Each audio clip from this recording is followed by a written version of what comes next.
క్రీస్తు యేసునందు మమ్మల్ని అతిమిక్కిలిగా ప్రేమిస్తున్న మా ప్రియ పరలోకపు తండ్రి, పరిశుద్ధుడా, మహోన్నతుడా, మహాగణుడా, మహాశక్తి సంపన్నుడా, మీ ఘనమైన నామమునకు, శ్రేష్టమైన నామమునకు, ఉన్నతమైన శక్తి కలిగిన నామమునకు ప్రభు అయిన యేసుక్రీస్తు వారి పేరట స్తుతులు స్తోత్రాలు చెల్లిస్తున్నాం. ఆయన తండ్రి, మమ్ములను మా కుటుంబాలను ఇంతవరకు ఎంతగానో కాచి కాపాడి ఆరోగ్యమును ఆయుష్ను మాకు ప్రసాదించి సజీవులుగా ఉంచి మీ సన్నిధికి చేర్చి మిమ్మల్ని ఆత్మతోనూ సత్యముతోనూ ఆరాధించే గొప్ప భాగ్యాన్ని, ఆత్మలను రక్షించే శక్తి కలిగిన వాక్యాన్ని విని ఆ మాటల ప్రకారంగా జీవించి మీరిచ్చే పరలోక రాజ్యానికి చేరుకునే గొప్ప అవకాశమును మాకు ప్రసాదించిన విధానమును బట్టి క్రీస్తు వారి పేరట మీకు స్తుతులు స్తోత్రములు చెల్లిస్తున్నాం. తండ్రి, మీ దాసుడునైన నేను మీ పక్షముగా నిలబడి తండ్రి, మీ గ్రంథంలో నుండి నాయన కొన్ని మాటలను మీ పిల్లలకు ఉపదేశించడానికి సిద్ధపడుతూ ఉండగా తండ్రి, చెప్పగలిగే మంచి సమయోచితమైన జ్ఞానమును మీ ఆత్మ సహాయమును నాకు అందించండి నాయన.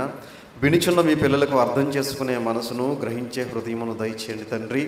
మీ మాటలు తండ్రి కేవలం విని విడిచిపెట్టేసేవారంగా ఉండకుండా, నామకార్థ క్రైస్తవులుగా, వేషధారులుగా బ్రతకకుండా, విన్న మాటలను తండ్రి గ్రహించుకుని, గమనించుకుని, మా హృదయంలో భద్రపరుచుకుని తండ్రి, ఈ లోకంలో ఎంతకాలమైతే బ్రతకాలని మీ గ్రంథంలో రాసుకున్నారో తండ్రి, అంతకాలము కూడా ఆ మాటల ప్రకారంగా బ్రతుకుతూ మిమ్మల్ని మహింపరుస్తూ, ఘనపరుస్తూ, సంతోషపరుస్తూ తండ్రి, మీరు ఇచ్చే పరలోక రాజ్యానికి మేమందరము చేరుకోవడానికి సహాయం చేయమని, కృప చూపించమని, దయ చూపించమని, మీ కృపలో మమ్మల్ని అందరినీ భద్రపరచమని, కాచి కాపాడమని మీ ప్రియ కుమారుడును మా ప్రియ రక్షకుడైన యేసుక్రీస్తు వారి పేరట చిన్న ప్రార్థన అడిగి వేడుకొనిచున్నాము తండ్రి.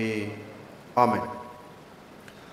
కూడి వచ్చినటువంటి సహోదరి సహోదరులందరికీ కూడా మన ప్రభువును రక్షకుడైన యేసుక్రీస్తు వారి పేరట హృదయపూర్వకమైన వందనములు తెలియజేస్తున్నాను. అందరూ బాగున్నారు కదండి?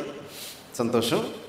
ఈరోజు ఒక మంచి పాఠాన్ని మనం నేర్చుకుందాం. ఈరోజు మనం నేర్చుకోబోయే పాఠం పేరు దేవుడు ఇలాంటివాడు కాడు. దేవుడు ఇలాంటివాడు కాడు. ప్రియమైన దేవుని పిల్లలారా, చాలా సందర్భాలలో మనం ఆయన అలాంటి వాడు కాదండి అంటూ ఉంటాం కొంతమంది గురించి. ఏమండి, అతను ఇలాంటి వాడు కాదండి, ఆవిడ అలాంటిది కాదండి, ఈవిడ ఇలాంటిది కాదండి అని కొన్ని సందర్భాల్లో మనం మాట్లాడుతూ ఉంటాం.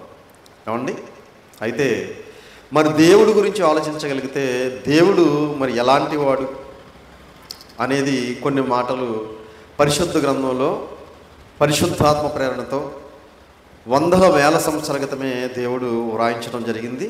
అందులో కొన్ని మాటలు మనం ఈరోజు నేర్చుకుందాం. ప్రియుల, దేవుడు ఎలాంటి వాడు, దేవుడు ఇలాంటి వాడు కాడు, ఎలాంటి వాడు కాడు అనేది ఈరోజు మనం నేర్చుకుందాం. సమూయేలు గారు రాసిన మొదటి గ్రంథం 15వ అధ్యాయం.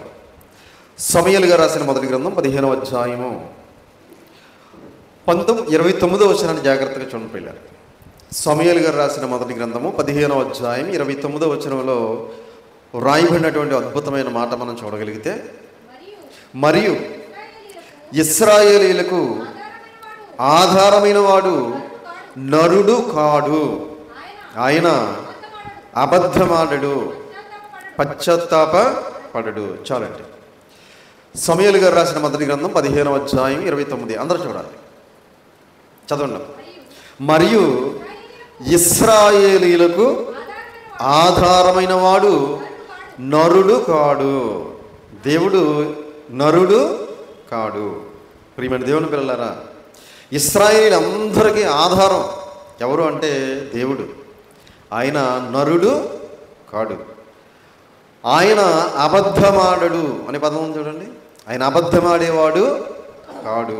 ప్రియమైన దేవుని పిల్లలారా, దేవుడు అబద్ధం ఆడతాడండి?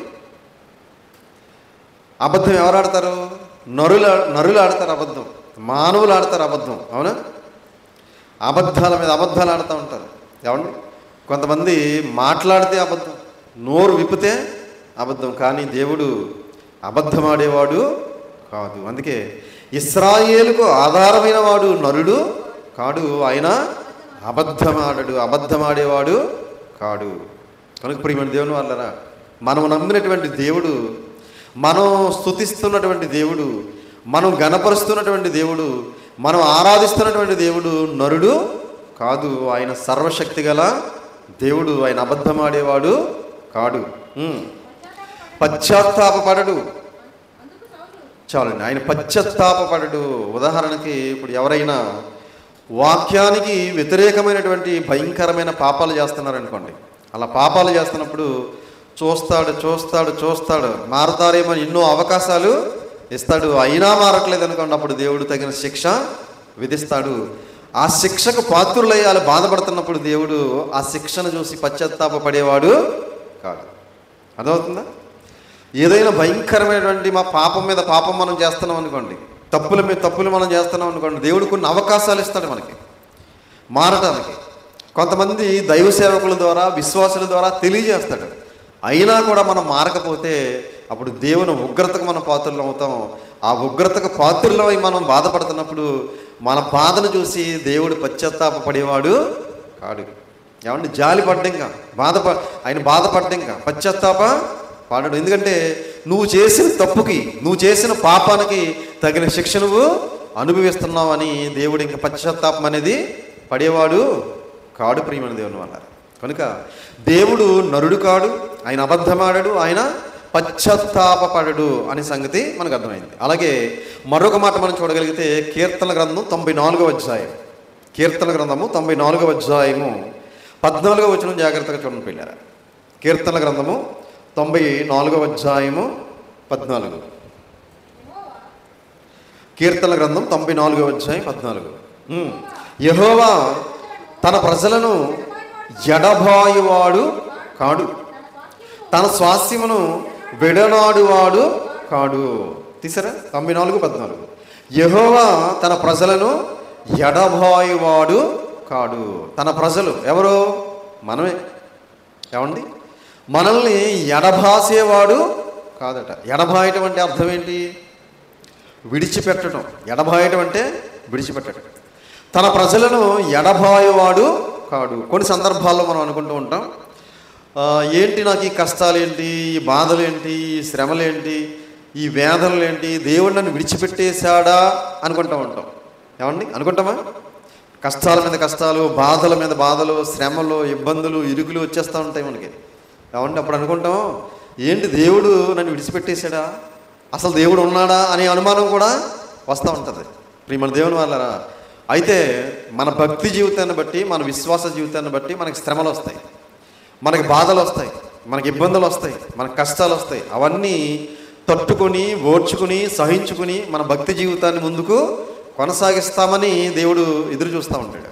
కావండి, మనల్ని ఏదో బాధ పెట్టడం, ఇబ్బంది పెట్టడం, మనకి శ్రమలో పెట్టి మనల్ని కష్టపెట్టడం దేవునికి సంతోషం కాదు.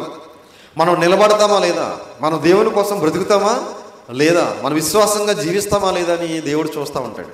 కనుక మనల్ని విడిచిపెట్టేసేవాడు కాదు, తన ప్రజలను ఎడబాయువాడు కాడు. అలాగని ఏ పాపం చేసినా, ఏ తప్పు చేసినా ఇంకా మనతోటే ఉంటాడు అనుకుంటే మన పొరపాటు. ఏమండి? ఇప్పుడు దేవుడు సంసోనుడు ఏం చేశాడు? ఎడబాసాడు. అవునా? ఎడబాసినని ఎరుగక లేచి విరజిమ్ముకుందును అనుకునేను అనే పదం ఉంటుంది అక్కడ. ఏమండి? న్యాయాధిపతుల గ్రంథంలో మీరు చదివినప్పుడు లేచి ఏమనుకుంటున్నాడట? విరజిమ్ముకుందును అనుకుంటున్నాడట. ఏంటి? జుట్టు. ఏమండి?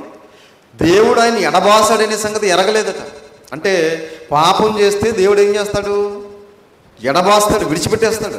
కనుక మనం పాపం చేయనంత అంతవరకు, మనం తప్పులు చేయనంత వరకు, మన వాక్యానికి విరుద్ధంగా బ్రతకనంత వరకు దేవుడు మన వెంటే ఉంటాడు, మనతోటే ఉంటాడు. మనం ఎప్పుడైతే వాక్యానికి విరుద్ధమైన పాపం చేస్తున్నామో దేవుడు మనల్ని విడిచిపెట్టేస్తాడు. అందుకే మనం చాలా జాగ్రత్తగా బ్రతకాలి. పాపం జోలికి వెళ్లకుండా, తప్పులు చేయకుండా, నీతిగా, యథార్థంగా, పరిశుద్ధంగా మనం బ్రతికినప్పుడు దేవుడు మనతోటే ఉంటాడు. మనల్ని ఎప్పుడు కూడా ఎడబాయుడు.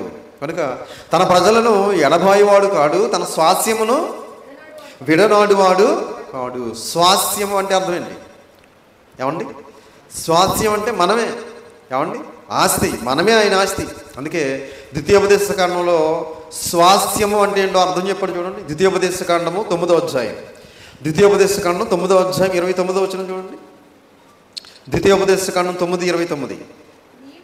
నీవు నీ అధిక బలము చేతను, నీవు చాపిన నీ బాహువు చేతను రప్పించిన నీ స్వాస్యమును, నీ ప్రజలను వీరే. తీసరా? 9:29 ద్వితీయోపదేశకాండం. అందరూ చూడాలి, అందరూ వినాలి.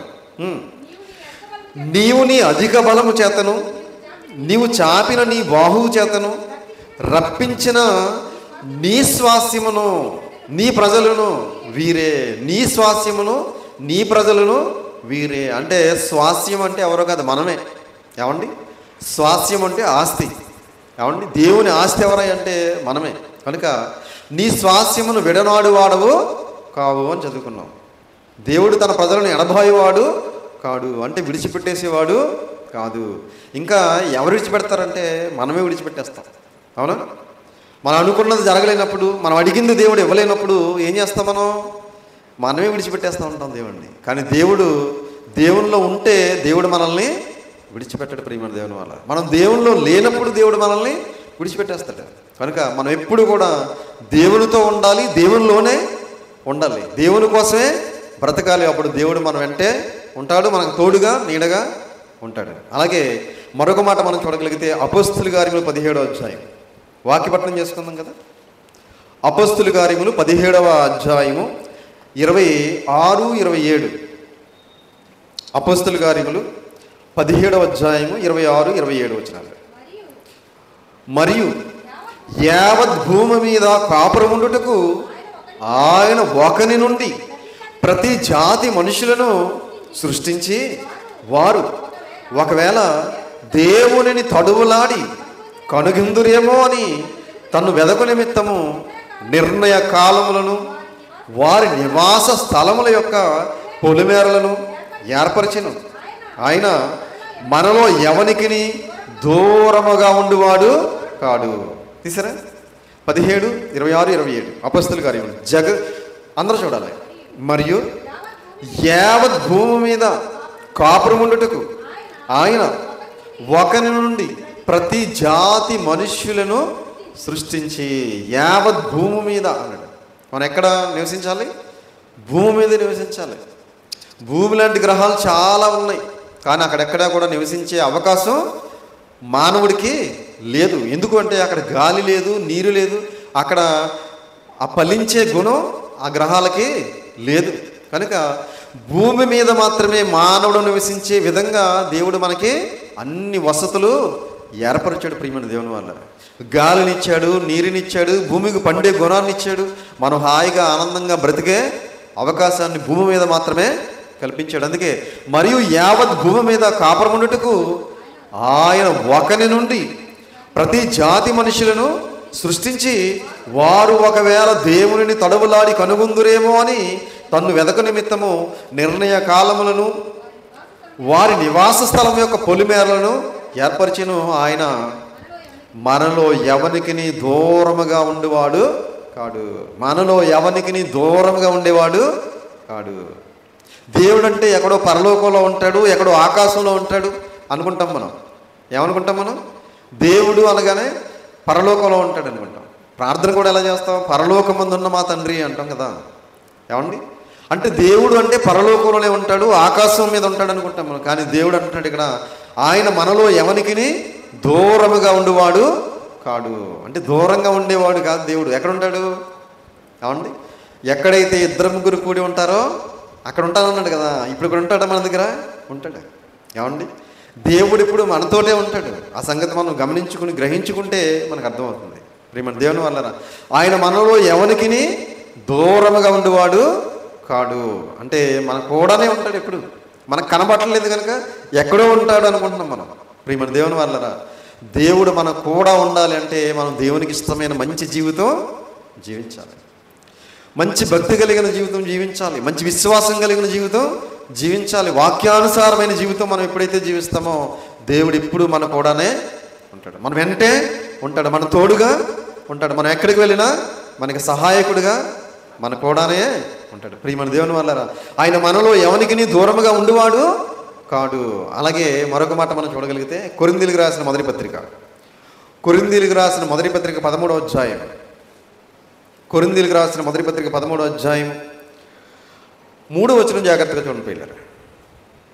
రెండో పత్రిక క్షమించాలి, కొరింథీయులకు రాసిన రెండో పత్రిక 13వ అధ్యాయము 3వ వచనం.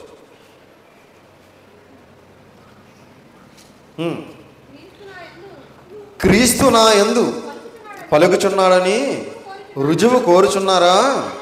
ఆయన మీ ఎడల బలహీనుడు కాడు. ఆయన మీ ఎడల బలహీనుడు కాడు, కానీ మీ యందు శక్తిమంతుడై ఉన్నాడు. ఆయన బలహీనుడు కాడు. ఏమండి, బలహీనుడు ఎవరు? మనం బలహీనులు. అవునా? అవునా? వయసు పెరిగే కొద్దీ ఎవరు బలహీనులుగా మారిపోతారు? ఏమండి, వయసులో ఉన్నప్పుడున్న బలం మనకు ఉంటుందా? ఉండదు. బలహీనులుగా మారిపోతుంటాం వయసు పెరిగే కొలది. ఏమండి, వృద్ధాప్యంలోకి వచ్చేసరికి మెల్లిమెల్లిగా బలమంతా పోతుంది, బలహీనం అయిపోతాం. అలాగే భక్తులు కూడా చాలామంది ఏమైపోతున్నారు? బలహీనులుగా మారిపోతున్నారు. అటు ఆత్మీయంగా కూడా బలహీనులుగా మారిపోతున్నారు. రోజులు గడిచే కొద్దీ, సంవత్సరాలు గడిచే కొద్దీ మన భక్తులు బలవంతులుగా ఉండాల్సింది పోయి బలహీనులుగా మారిపోతున్నాం. కానీ దేవుడు నిత్యము బలహీనుడే. ఎన్ని సంవత్సరాలైనా, ఎన్ని యుగాలైనా, ఎన్ని తరాలైనా దేవుడు బలవంతుడే తప్ప బలహీనుడు కాదు. అందుకే ఆయన బలహీనుడు కాడు, కానీ మీ అందు శక్తిమంతుడై ఉన్నాడు. దేవుడు ఎలా ఉన్నాడట? శక్తిమంతుడు. ఆయన శక్తి తగ్గిపోయేది కాదు. ఏమండి, శక్తిహీనుడు కాదు. ఆయన ఎన్ని యుగాలైనా, ఎన్ని తరాలైనా, ఎన్ని సంవత్సరాలైనా కూడా ఆయన శక్తిమంతుడే తప్ప శక్తిహీనుడు కాదు. బలవంతుడే తప్ప బలహీనుడు కాడు, ప్రియమైన దేవుని వల్ల. కాబట్టి అలాంటి బలవంతుడైన, పరాక్రమవంతుడైన, శక్తిమంతుడైన దేవుణ్ణి నమ్ముకున్నటువంటి మనం కొన్ని విషయాల్లో బలహీనులుగా మారిపోతూ ఉంటాం. మనం ఎప్పుడు కూడా బలహీనులుగా మారకూడదు. భక్తిలో మనం బలవంతులుగా ఉండాలి, విశ్వాసంలో విజేతగా ఉండాలి తప్ప మనం ఎప్పుడు కూడా బలహీనులుగా మారకూడదు. ప్రియులు, అంటే మనకు వచ్చిన శ్రమలు, కష్టాలు, బాధలను బట్టి మనం ఏమవుతూ ఉంటామంటే కృంగిపోతూ ఉంటాం, నలిగిపోతూ ఉంటాం, బలహీనులుగా మారిపోతూ ఉంటాం. ఎలాంటి శ్రమలు వచ్చినా, ఎలాంటి బాధలు వచ్చినా, ఎలాంటి కష్టాలు వచ్చినా అపోస్తులు ఎక్కడ కూడా కృంగిపోలేదు, బలహీనులుగా మారిపోలేదు. వాళ్ళు ఎప్పుడు కూడా బలవంతులుగానే ఉన్నారు. ఎందుకంటే దేవుడు ఎంత శక్తిమంతుడో వారికి అర్థమైంది, దేవుడు ఎంత బలవంతుడో వారికి అర్థమైంది. కనుక ప్రాణాలు తీస్తున్నా కూడా మరి ముందుకెళ్ళారు తప్ప వెనక్కి ఎక్కడికి వెళ్ళలేదు, ప్రియమైన దేవుని వారు. కనుక మన దేవుడు సర్వశక్తి గల దేవుడు, బలవంతుడైన దేవుడు. కనుక దేవుడు శక్తిమంతుడు, బలహీనుడు కాడు. మరొక మాట మనం చూడగలిగితే హెబ్రీ పత్రిక 6వ అధ్యాయం, హెబ్రీలకు రాసిన పత్రిక 6వ అధ్యాయము 10వ వచనం చూడండి ప్రియులారా. హెబ్రీలకు రాసిన పత్రిక 6వ అధ్యాయము 10. మీరు చేసిన కార్యమును మీరు పరిశుద్ధులకు ఉపచారము చేసి ఇంకను ఉపచారము చేయుచుండుట చేత తన నామమును బట్టి చూపిన ప్రేమను మరుచుటకు దేవుడు అన్యాయస్తుడు కాడు. ఏమండి, తీసారా? హెబ్రీ పత్రిక 6వ అధ్యాయం 10వ వచనం అందరూ చూడాలి. మీరు చేసిన కార్యమును మీరు పరిశుద్ధులకు ఉపచారము చేసి ఇంకనూ ఉపచారము చేయుచుండుట చేతను తన నామమును బట్టి చూపిన ప్రేమను మరుచుటకు దేవుడు అన్యాయస్తుడు కాడు. ప్రియమైన దేవుని వాళ్ళరా, కొంతమంది ఇక్కడ దేవుని పక్షంగా కొన్ని మంచి కార్యాలు చేస్తున్నారు, కొన్ని ఉన్నతమైన కార్యాలు చేస్తున్నారు, కొన్ని ఉత్తమమైన కార్యాలు చేస్తున్నారు. దాని గురించి పౌలు గారు మాట్లాడుతూ, మీరు చేసిన కార్యమును మీరు పరిశుద్ధులకు ఉపచారము చేసి ఇంకనూ ఉపచారము చేయుచుండుట చేతను తన నామమును బట్టి చూపిన ప్రేమను మరుచుటకు దేవుడు అన్యాయస్తుడు కాడు. మీరు ఎంతో ప్రేమ చూపించారు, పరిశుద్ధులకు ఉపచారం చేస్తున్నారు, పరిశుద్ధులకు ఎన్నో ఉత్తమమైన కార్యాలు, ఉన్నతమైన కార్యాలు చేస్తున్నారు. ఇవన్నీ కూడా మర్చిపోవటానికి దేవుడు అన్యాయస్తుడు కాడు అని చెప్తున్నాడు. మనం కూడా దేవుని కోసం ఎన్నో కార్యక్రమాలు చేస్తూ ఉంటాం. ఏమండి, ఆ కార్యక్రమాలన్నీ కూడా మర్చిపోయేవాడు కాదు దేవుడు.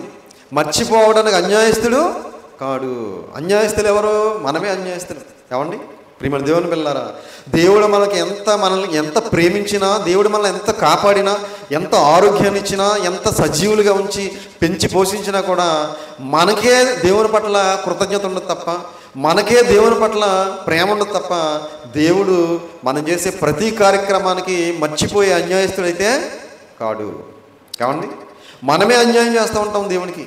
మనం దేవుడిచ్చినటువంటి జీవితానికి, దేవుడిచ్చినటువంటి ఆరోగ్యానికి, దేవుడిచ్చినటువంటి ఆయుష్కి మనం దేవునికి కృతజ్ఞత కలిగి కృతజ్ఞతాస్తుతులు చెల్లిస్తూ మనం దేవుని యందు భయభక్తులు కలిగి బ్రతకకుండా మనమే కేర్లెస్గా ఉంటాం. ఏమండి, ప్రియమైన దేవుని పిల్లలరా, దేవుడు అలాగ అన్యాయస్తుడు కాడు. మనం ఏ కార్యక్రమం దేవుని పక్షంగా చేసినా దాన్ని మర్చిపోవడానికి ఆయన అన్యాయస్తుడు కాడు. ప్రియమైన దేవుని వల్ల కనుక దేవుడు ఎప్పుడు న్యాయమైన వాడి తప్ప అన్యాయం చేసేవాడు కాదు, అక్రమం చేసేవాడు కాదు. కనుక దేవుడు న్యాయవంతుడు. అలాగే మరొక మాట మనం చూడగలిగితే అపోస్తుల కార్యములు 17వ అధ్యాయం, అపోస్తుల కార్యములు 17వ అధ్యాయం 25 వచనం చూడండి. అపోస్తుల కార్యములు 17వ అధ్యాయం 25. ఆయన అందరికీ జీవమును ఊపిరిని సమస్తమును దయచేవాడు గనుక తనకు ఏదైనానో కొదువ ఉన్నట్టు మనుషుల చేతులతో సేవింపబడివాడు కాడు. ఏమండి తీసారా? అందరూ చూడాలి. 17:25. ఆయన అందరికీ జీవమును ఊపిరిని సమస్తమును దయచేవాడు గనుక తనకు ఏదైనాను కొదువ ఉన్నట్లు మనుషుల చేతులతో సేవింపబడివాడు కాదు. ఆయనకి ఏదో కొదువ ఉన్నట్లు, ఆయనకి ఏదో లోటు ఉన్నట్లు, ఆయనకి ఏదో లేమి ఉన్నట్లు ఆయన మనుషుల చేతులతో సేవింపబడివాడు కాదు. మనం ఏదో చేతులతో ఏదో చేసి ఆయన మహిమ పరిచే విధంగా ఆయన లేడంట. కావండి ప్రియమైన దేవుని పిల్లలారా, మన చేతులతో ఎన్ని చేసినా ఆయన సేవించబడేవాడు కాడు. ఆ స్థితిలో లేడంట ఆయన.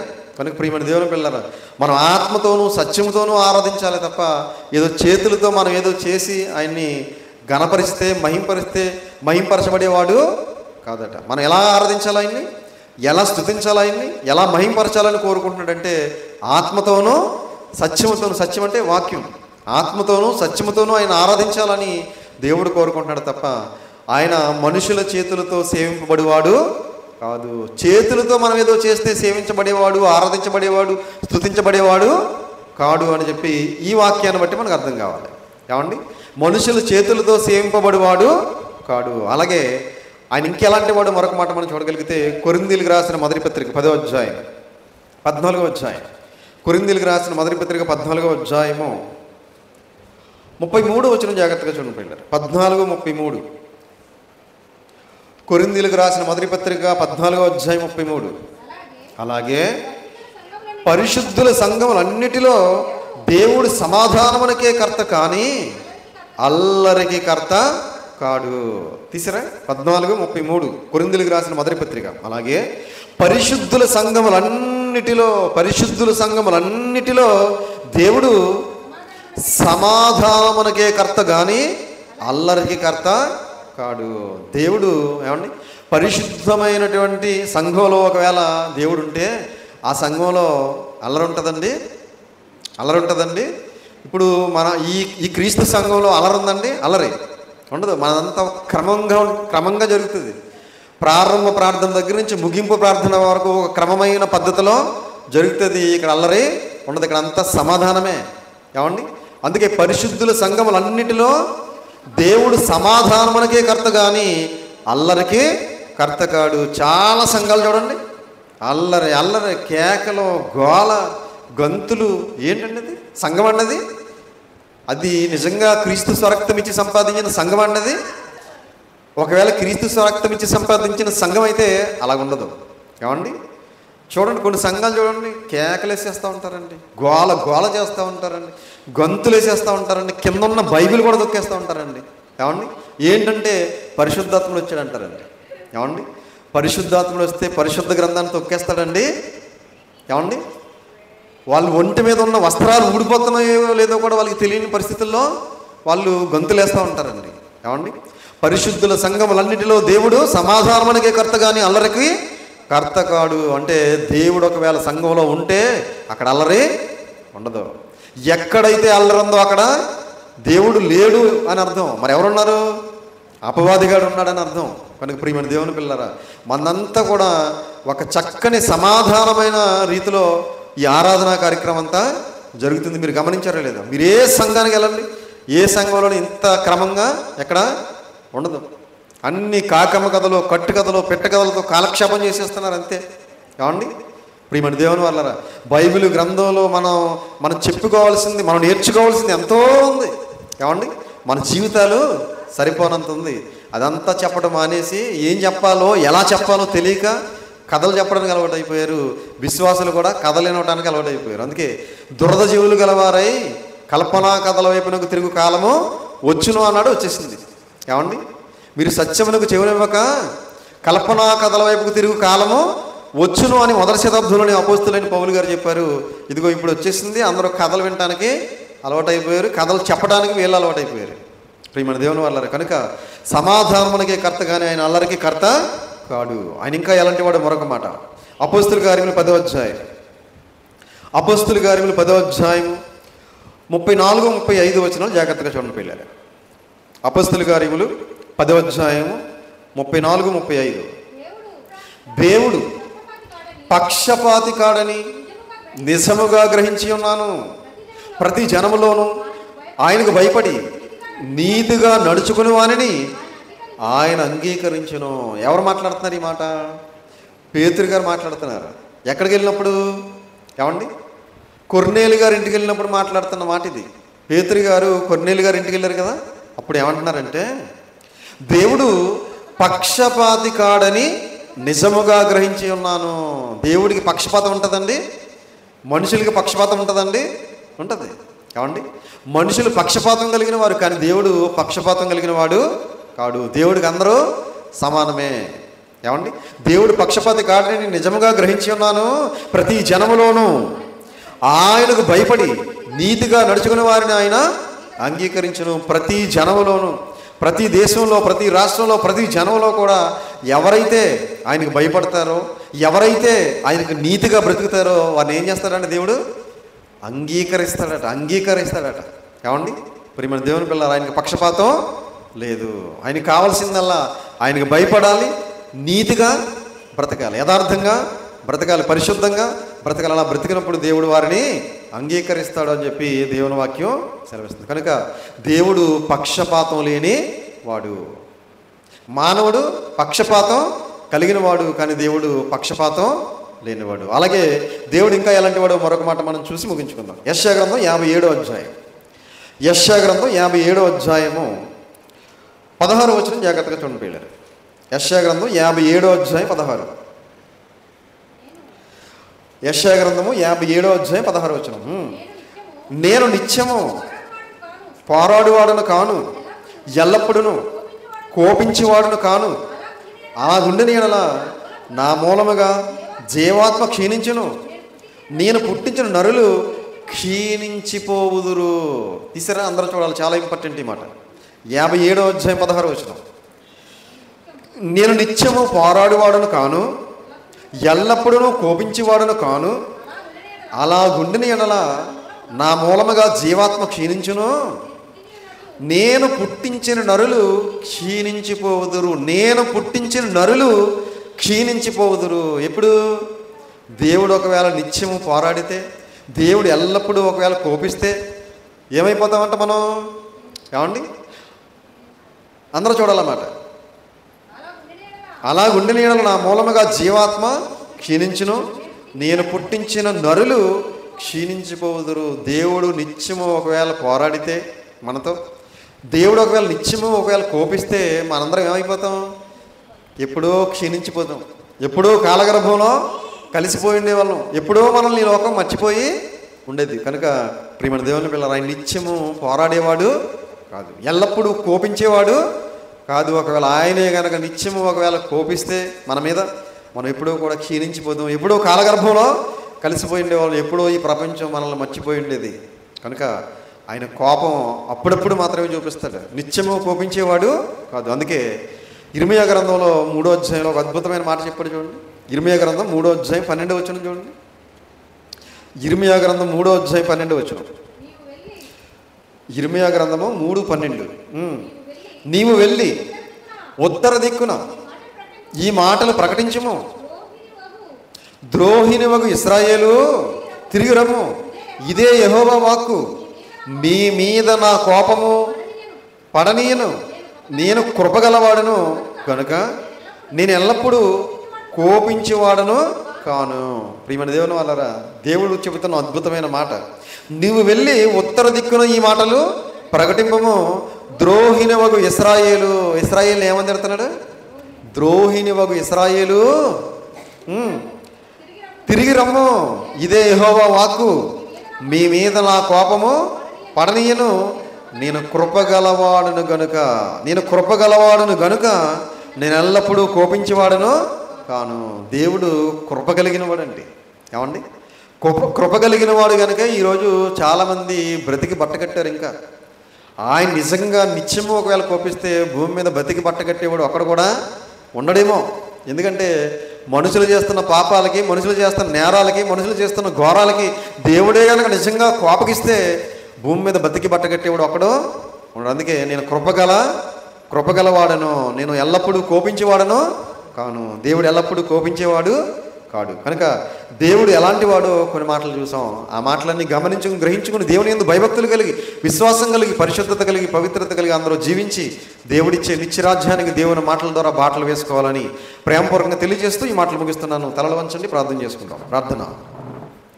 పరలోకమందున్న మమ్మల్ని కన్న తండ్రి, మీ ఘనమైన నామమునకు, శ్రేష్టమైన నామమునకు, ఉన్నతమైన శక్తి కలిగిన నామమునకు ప్రభు అయిన యేసుక్రీస్తు వారి పేరిట స్తుతులు స్తోత్రాలు చెల్లిస్తున్నాం నాయన. తండ్రి, మరి ఇప్పటి వరకు మీరు ఎలాంటి వారో కొన్ని మాటలు మీ గ్రంథం ద్వారా మేము నేర్చుకున్నాం తండ్రి. విన్న మాటలు విని విడిచిపెట్టే వారంగా ఉండకుండా విన్న మాటలు గ్రహించుకుని గమనించుకుని తండ్రి, మీ మాటల ప్రకారంగా మేమందరము మీకు ఇష్టమైన పిల్లలుగా మీకు ఇష్టమైన జీవితం జీవించి మీరు ఇచ్చే పరలోక రాజ్యానికి మేమందరం చేరుకోవడానికి సహాయం చేయమని, కృప చూపించమని, మమ్మల్ని అందరినీ మీ కృపలో భద్రపరిచి కాచి కాపాడమని మీ ప్రియ కుమారుడును మా ప్రియ రక్షకుడైన యేసుక్రీస్తు వారి పేరిట చిన్న ప్రార్థన అడిగి వేడుకొనిచున్నాము తండ్రి. ఆమేన్. అందరికీ వందనాలు.